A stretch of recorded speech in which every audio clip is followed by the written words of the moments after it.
Hi, beautiful people. Welcome to the Fort Salem Library, where we read you your fanfiction. So sit down or don't, relax or don't, and enjoy these stories in a way you have not before. We at Fort Salem Library do not own Motherland Fort Salem or any of the related characters. The Motherland Fort Salem series is created by Elliot Lawrence and owned by Freeform. This story is a work of fanfiction and is meant for entertainment only. We are not making any profit from these stories. All rights of the original Motherland Fort Salem story belong to Freeform.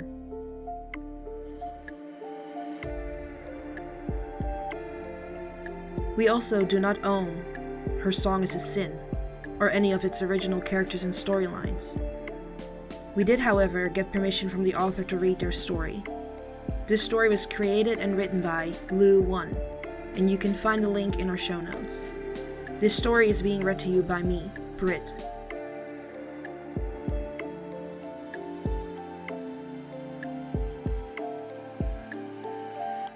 Her Song is a Sin.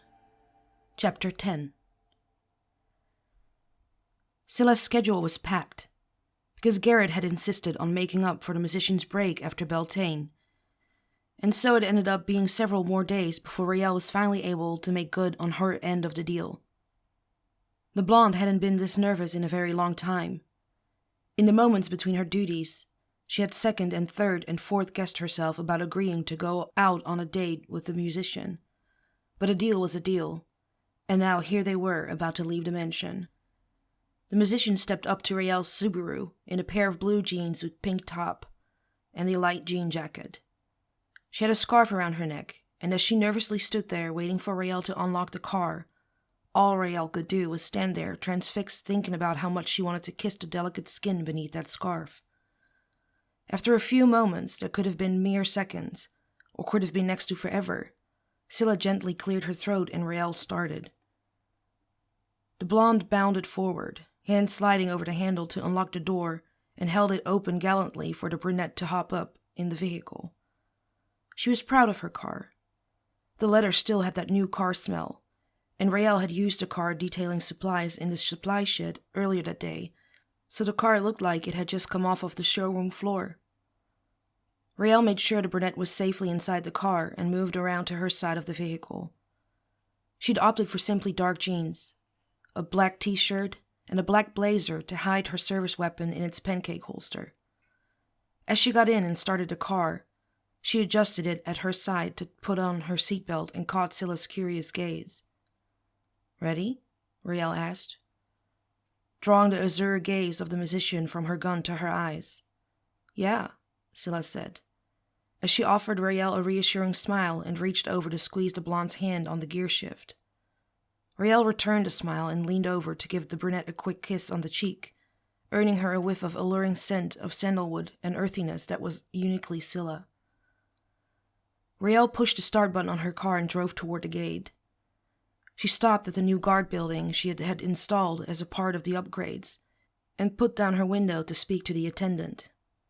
She was surprised to see Porter in the shack instead of Jackson, who she had thought was on the rotation. Still, she offered the blonde a smile. "You have my number. Call me immediately if there's any problems." "Sure thing, caller," Porter answered. He looked past the bodyguard and gave Scylla a small wave. "Have a good time, Syl." Scylla gave an odd smile, one that didn't quite meet her eyes, but she said, "Sure, Porter, I'll see you later." The blonde security man nodded and stepped back from the window of the guard shack, pressing the button for the gate. From the maintenance building, Helen looked on as the car left the property. Riel had racked her brain since she'd agreed to take the blonde on a date, trying to decide where to take the musician. Where did you take someone who pretty much had as much money as a goddess and could go wherever the hell she wanted? It wasn't like Riel had enough money to properly wine and dine the brunette, and so in the end, she didn't try. She decided to do what was natural and real, and she opted for what would best keep the brunette safe in her charge. Once they were on the road, Riel glanced over at Scylla and asked, "You aren't especially starving, are you?" Scylla's expression changed from confusion to a smirk as she answered the blonde. "Are you?" Riel chuckled and snuck another glance over at the brunette. She motioned toward the glove box. If you're really hungry, there's some nuts and trail mix in there, and some water in the back. Where we're going will take a bit to get there.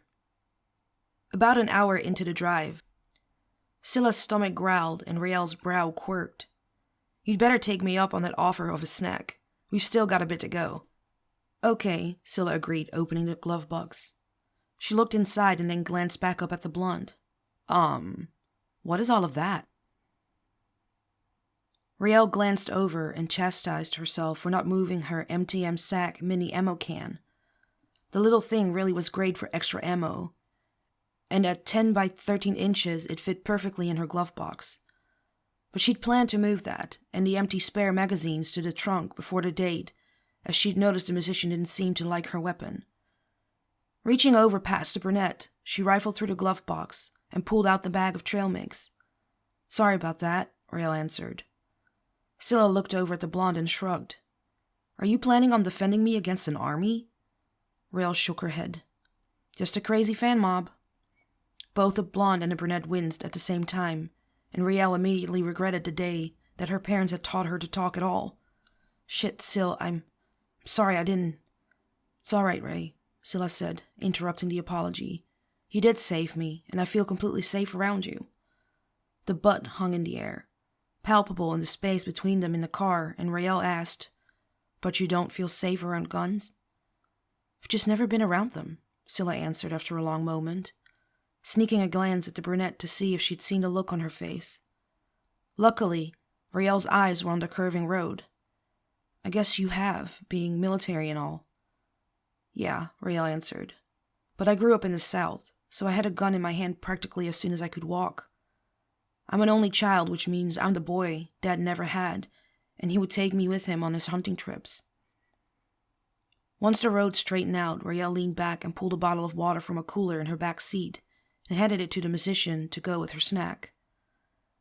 Although the drive to the town she lived near was just over 3 hours long, the ease in which Scylla and Rael talked with one another, save that one part about the gun, made the time go by in a flash.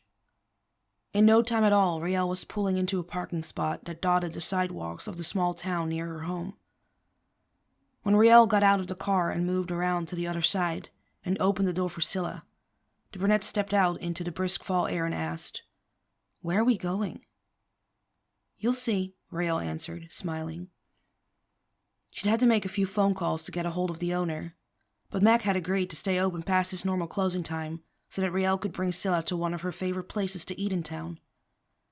The teddy bear of a man and his partner, Dave, had even strung a set of bare outdoor bulbs from the nearby trees to the food truck, so that the small park's picnic benches were illuminated in a soft glow as the sun hung low in the late evening.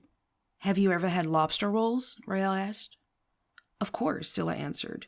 You can't live in Massachusetts and not eat lobster rolls. Everywhere has them. Well, you haven't had these, Rael promised. She walked up to the window and gave Mac a wave. Rael, so good to see you. I'll have your usual right up. For Scylla's benefit, she looked to the owner and said, Make that too. Mac grinned and offered the blonde a wink while Dave stood behind him making kissing noises. At the table, there were honest-to-goodness wine bottles with candles, and even Rael felt herself blush at the cheesiness of it all, as she walked the musician over and got her settled at one of the tables. At the food truck, she tried to hand Mac a couple $100, but he shook his head and handed her back all but the cost of the food despite her protests. Once she had grudgingly put the money back in her wallet, he handed her 2 containers piled high of homemade chips and creamy overstuffed lobster rolls on buttery English buns. Carefully, she balanced the plates and accepted 2 ice-cold bottles of Coke. Food in tow, she made her way back to the brunette who was looking around the small park. Rael put the bounty down and then pulled the napkins from her pockets. She waited as Scylla took a first bite of the lobster roll and felt rather than heard the moan that the brunette let out at her first taste of one of the blonde's favorite meals. Rael managed to smile at Scylla, and the brunette moaned again at the second taste. God, as this is good. Right? Rael asked, and took a bite of her own roll. They didn't talk much. Instead, they devoured their food until they both leaned back from the table with groans. Rael smiled at the musician, and noticing a bit of a tangy sauce on the corner of her mouth, reached her hand out and wiped at it with a slender finger. Scylla caught her wrist before she could move it, and took the finger in her mouth, sucking gently and teasing at it with her tongue. Riel felt the sensation all the way to her center, and didn't even try to bite back the moan. She leaned forward, over the table, intent on kissing the brunette when a soft sound stopped her, and she was instantly alert. Looking up, Riel let out a sigh when she saw Dave standing behind the table, a sheepish grin on his face. Mac came up behind his partner and put an arm around his waist. I told him no, but he insisted. I'm sorry, Riel. Riel smiled. It's okay, Mac. The blonde looked over at Scylla and smiled. Scylla Ramshorn, this is Mac and Dave Riley. Scylla wiped her hands on her napkin and stood to shake both of their hands. I'm pleased to meet you. She was surprised when they both took her in a hug instead. It's so lovely to meet you, dear, Mac said. Dave cleared his throat, and Mac shook his head and laughed. Miss Ramshorn, Dave here is not going to leave until you sign one of our kit hats for our daughter. Dave pulled the cardboard hat out of his back pocket and handed it to Scylla. It had the words, Mac and Dave's Lobster Truck printed across one side in red and blue lettering, with a little cartoon lobster on the other side. Scylla sat back down on the bench and Mac handed her a Sharpie. What's your daughter's name? Scylla asked. Tiffany, Dave answered proudly. Scylla grinned and wrote a little message for the girl and signed her name. Thank you, Miss Ramshorn, Mac said. Scylla, the musician corrected. And it was my pleasure. The food was delicious. Mac and Dave stood with Riel and her date and chatted with them for a few more minutes, and then Mac made a soft sound in his throat, and the two excused themselves to clean up the truck for the night. Scylla and Riel deposited their trash in the nearby bin, and the bodyguard offered her arm as they walked down the street. When Riel walked Scylla past her Subaru, the musician looked at the blonde. Where are you taking me now? You'll see, Riel said, repeating her statement from earlier. They stopped at the doorway to what looked like an abandoned shopping center, and Riel reached out a hand and opened the door. She nodded a greeting at the bouncer and handed over the cover charge. Slipping a hand to the small of Scylla's back, she guided her down a small hallway and into a large open space. The inside of the building looked nothing like the abandoned department store that it had once been a long time ago. According to people who had lived in the town all of their lives, it had been a magic mart. No one would have ever had guessed that now, as the owners had worked hard to make it look like an authentic gay bar from the 50s. Scylla took in the space with awe. A long bar ran most of the length of the large open area with stools. The wall was dotted with dark booths, and in between were high-top tables and chairs. Beyond the sitting area and the bar were a few pool tables, and a small wooden dance floor. Riel guided Scylla to a booth, where they could see the entire bar and the entrance. They watched as couples danced to what sounded like old country music. At the very back of the room there was an honest-to-goodness old-fashioned jukebox, and Scylla grabbed at Riel's hand, insisting that they go over there and look at it once she had spotted it. Riel grudgingly agreed, and they walked over to the machine. As the brunette began to read the songs listed, she laughed at the selection of gay and lesbian tunes intermixed with old country and the traditional slow dance songs. What is this place? She asked Riel. A gay bar, Riel answered simply. It seemed appropriate after the photo shoot with the advocate. Scylla laughed and took in the various couples completely at ease with one another in the space. There was no pulsing lights or blaring beats, none of the high energy of a modern club. Instead, the people inside were entertained by the soft music, good drinks, and quiet conversations. After a moment, when Scylla didn't say anything, Riel turned to look at her and quirked a brow. Is this okay? Scylla grinned at the blonde. It's perfect. Slowly, they moved among the dancers and made their way back to the booth that Riel had picked for them. A few minutes later, a waitress appeared, and Riel ordered a scotch, while Scylla requested a cognac. So, is this your kind of place? Scylla asked. It's nice here, quiet, easy, Riel replied. And you?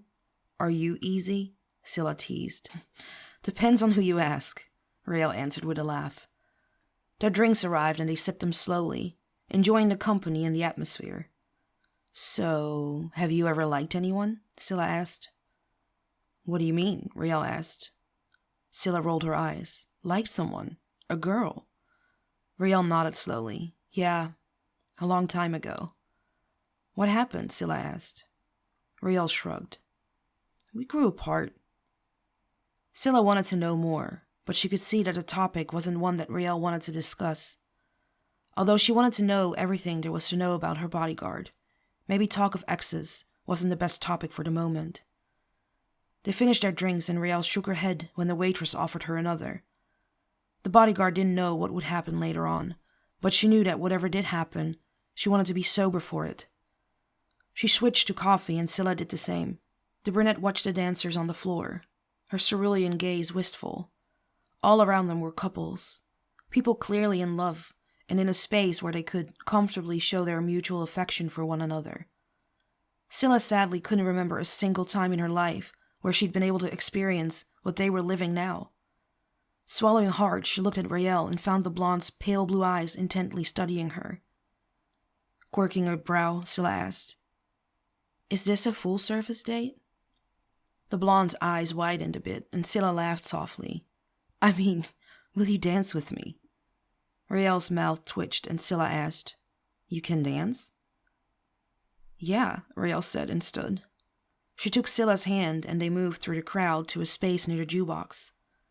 Riel took the brunette in her arms, and they began to move slowly to the music. After a while, Scylla picked up the melody and began to sing softly as they swayed to the song. A few seconds later, she stopped and laughed. What is it? Riel asked, slightly disappointed at her own personal serenade had come to an end. She faltered in the dance. Is something wrong? No, Scylla said, steering the blonde into moving to the music again. It's just a song. It's actually pretty depressing. Riel cocked her head, listening to the words instead of the melody, and after a moment barked a laugh of her own. Oh my, it is, Riel agreed. They both laughed. But when a large crash behind them made Scylla jump, Riel instantly swung her around to block the musician from the source of the sound. Riel's eyes landed on the waitress, who had dropped several glasses and was sheepishly trying to clean up the mess. She heard the brunette heave a sigh of relief in her arms, and Riel met the cerulean gaze of the musician. I'm okay, Riel, and I've got you, teased Scylla. She added, her tone sincere. You're safe with me. Riel nodded and forced herself to continue dancing with the brunette. She looked into those eyes again with a smile and said softly, You do. Have me, I mean. They continued to dance long into the night and only stopped when they realized that they were the only two still on the dance floor and that the bar was ready to close. Smiling, Riel let Scylla back out into the fall night, holding the brunette close when she shivered. They reached the car and Riel helped Scylla inside. She hopped in and turned the heat on high and tapped at the touchscreen, turning on the seat warmers for Scylla. The brunette looked over at Riel and asked, Surely you're not planning to drive us back at this hour? No, Riel answered. She looked at the musician and asked, Come over to my place? Scylla nodded, and Riel drove the Subaru out of town and towards her neighborhood. They reached a small house on the end of the quiet street, and Riel got out of the car. She led Scylla up the walk and paused to bend down and pick up some mail that had been left just inside the screen door. She opened the inner door and allowed Scylla to walk inside. They moved into the house and Riel paused to turn on lights. She gestured to a small hall and said, Bathroom is that way if you need it. I'm going to start a fire. Scylla's brow quirked. It's already warm in here. I don't have it for the heat. I just enjoy looking at it. The brunette nodded and followed Riel's directions and walked down the hall. As she left, Riel took a long, deep breath and moved over to the fireplace. Scylla walked into the bathroom, impressed by the clawfoot tub that dominated the simple black and white tiled space.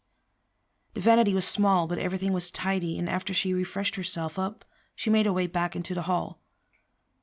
As she walked, she paused to look at the pictures on the walls. She saw a handsome woman with a cute balding man and a little girl who could only be Riel with long hair.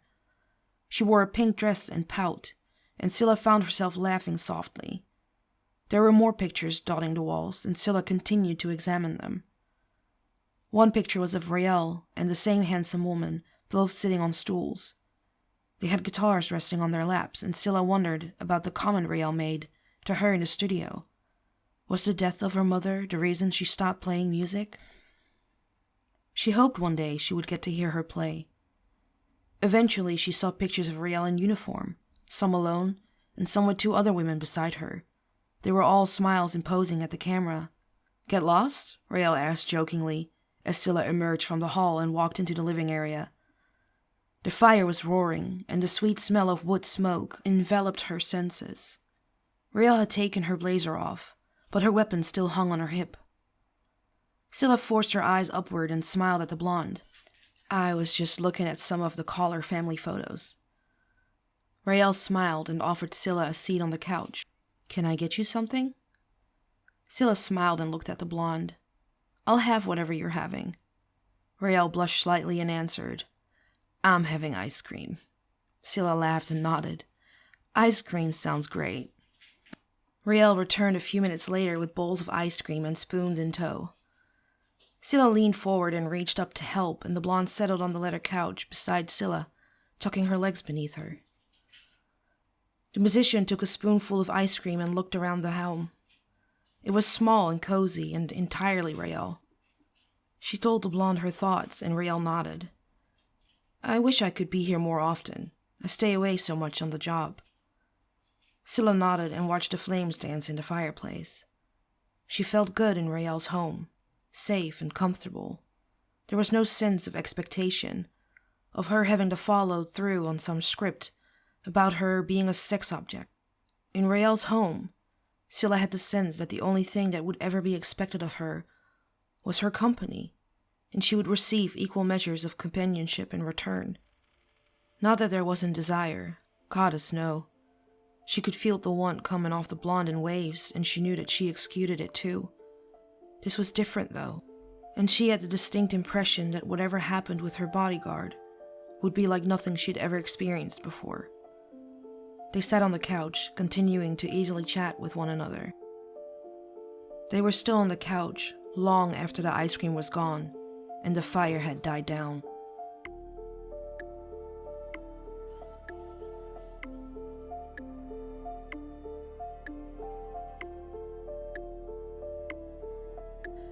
Please find the fanfiction you just listened to on Archive of Our Own and leave the author some love. Without them, this wouldn't be possible, and we want to thank them from the bottoms of our hearts for creating these amazing stories and keeping the show alive.